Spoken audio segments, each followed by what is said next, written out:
सियाराम. तर बघा मम्मीने मला पाणी ठेवायला सांगितलं होतं चिमणीली. तुम्ही पण ठेवा असंच रानात गच्चीवर जिथे सावलीचं ठिकाण आहे ना ते ठेवा. मुख्य प्राण्यांना पाणी ठेवलेलं छान असतं. माझं खूप आनंद होतो. मम्मी आल्याला सांगते पाणी ठेव श्रेया म्हणून. मग मी पाणी ठेवत असते. मग रानात आल्याला पाणी ठेवायचं आणि तुम्ही पण ठेवा असंच. मुख्य प्राण्यांची सेवा केलेली छान असते. चिमण्या कशा पाणी पितात आणि तिथे येऊ पण बसतात.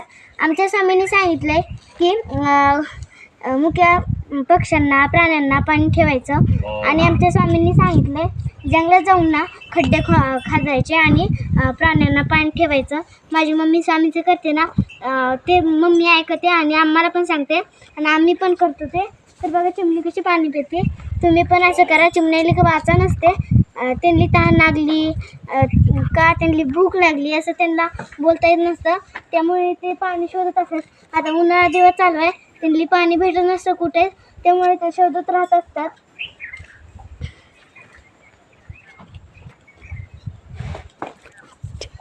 जय सियाराम.